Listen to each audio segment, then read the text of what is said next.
don't know why I did that. I was just 16 years old at the time. Still involved in high school, just a kid. I was working for a man by the name of Don Rico.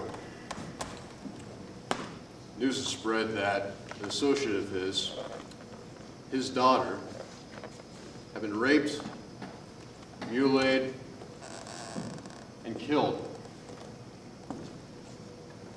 Don Rico, being a true gentleman, was not going to stand for it. He came up to me and said, "Kid, would you like to make your bones?" I knew exactly what it meant. I've only heard of such things. I knew exactly what he meant. I took his proposition. I agreed. As I drove out into the night to go and kill this man who had done such a crime, I felt myself freezing. The three-piece suit that I was wearing did nothing. I was scared to death, but not as badly as that man would have been.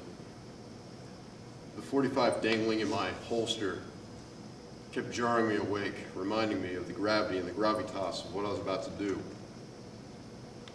This was not murder. This was not illegal. This was justice in its purest form. I saw the man's house in the distance of the night on the edge of town. I was certain this was the right place. I parked my vehicle, stepped out, and approached the door. And I knocked. The man opened the door, wearing nothing but a bathrobe, looking quite perturbed. I said to him as weakly as I could, "Excuse me, sir, my vehicle's broken down. Might I use your telephone?" He cut me off saying, "I ain't got a telephone, try my neighbor." As he closed the door, I put my foot in the way, threw it open, looked him dead in the eye. I said, "Do you remember Mary?" "Who?" "Mary, the girl you killed, the girl you murdered, the girl that you had sex with against your will. Do you remember her?" He was shaking. He knew that I knew what he knew. "Well, that girl," I said to him, "was my girlfriend." I hit him square in the face. He hit the ground. I pulled my gun out. He raised his hands in fear, screaming, "Money, wealth, whatever you want, take it, have it."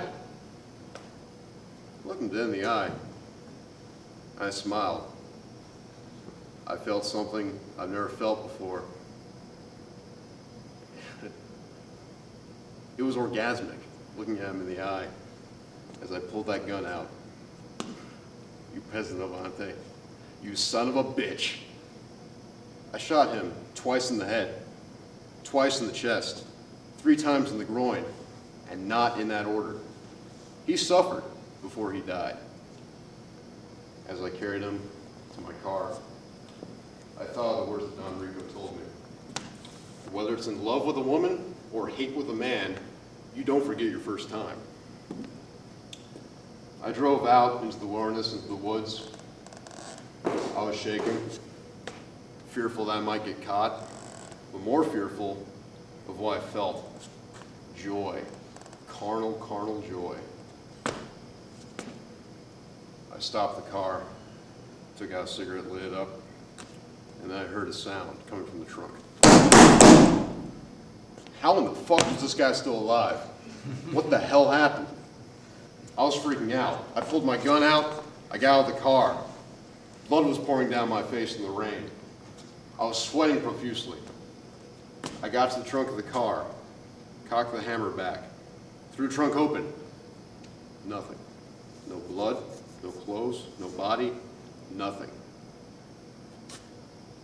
I shut the trunk, and there in the back seat was the man looking at me dead in the eye, laughing as blood poured out of his mouth. I raised the gun, pulled the trigger, and click.